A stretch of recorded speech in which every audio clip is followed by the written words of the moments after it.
I had waited my whole life for this moment, the chance to finally escape the chaos of the city and start over in peace beside a quiet lake. And after years of saving every penny, working day and night, I bought a beautiful lake ranch cabin where I could live out the rest of my days in calm, surrounded by nature.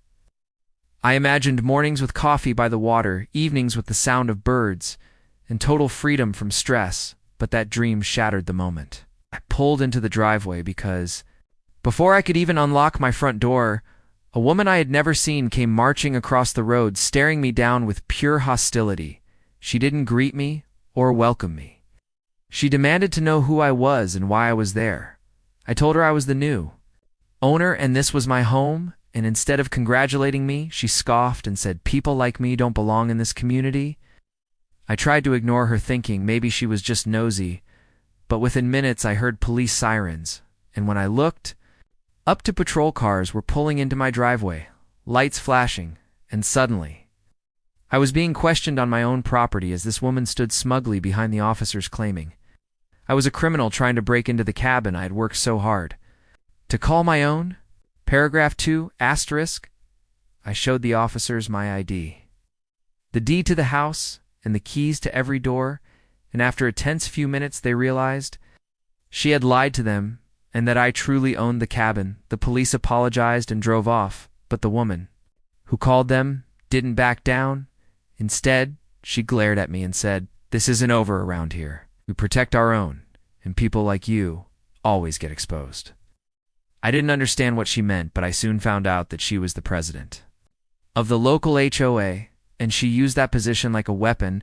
The next morning, I woke up to find a bright red violation notice taped to my door, claiming I had broken parking rules by leaving my moving truck overnight and fining me $500. I was shocked, because I hadn't even unpacked yet, and I had parked on my own driveway. I thought it had to be a mistake, but then more notices came. One said my grass was too long, another said my welcome mat was unauthorized, and another accused me of having an unapproved mailbox. She kept patrolling the street, watching me, taking photos, and warning other neighbors to avoid me like I was some kind of threat. Paragraph 3, asterisk. At first, I tried to keep peace. I complied with her silly rules, mowed the lawn every day, replaced the mat and mailbox, and paid the ridiculous fines, but it didn't stop her. She kept escalating the harassment, reporting me for noise when I hadn't made any sound, calling the police at night, claiming I was having parties when I was alone inside reading books.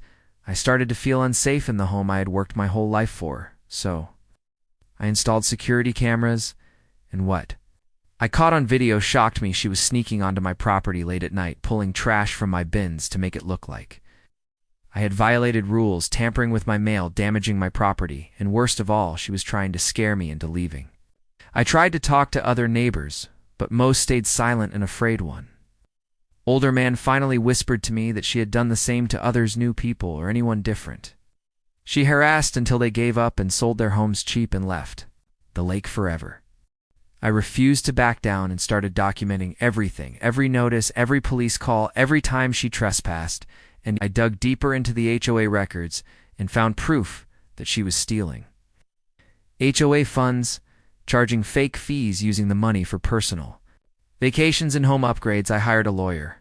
We filed a lawsuit, and when word got out, more neighbors came forward with their own horror stories of fines, threats, and harassment.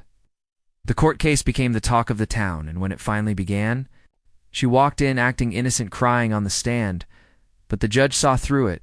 I played the footage of her trespassing, damaging property, and even trying to open my front door with a master key, and when the verdict came down, the judge ruled in my favor. Finder thousands, stripped her of her HOA position, and ordered her to stay far away from me and my property. The HOA board was dismantled and placed under new, fair leadership, and for the first time since moving in, I felt free. With Karen gone, the community changed. Neighbors who had been silent finally welcomed me. Shared meals, stories, and peace returned to the lake. I fixed up the cabin, planted a garden, and started a group for others who had suffered HOA abuse nationwide, to help them fight back and reclaim their homes. And every morning now I sit on my porch sipping coffee, watching the sunrise over the lake, knowing I fought for my dream. I didn't run, I didn't let her win, and now this land is mine. not just by law but by heart, and no one will ever take that from me again. And sometimes I hear that Karen now lives far away, facing more lawsuits, and the only lake she sees is through a courtroom window. Paragraph 5, asterisk, with Karen gone, the community changed. Neighbors who had been silent finally welcomed me, shared meals, stories, and peace returned to the lake. I fixed up the cabin, planted a garden, and started a group for others who had suffered HOA abuse nationwide to help them fight back and reclaim their homes. And every morning now, I sit on my porch sipping coffee, watching the sunrise over the lake, knowing I fought for my dream. I didn't run. I didn't let her win.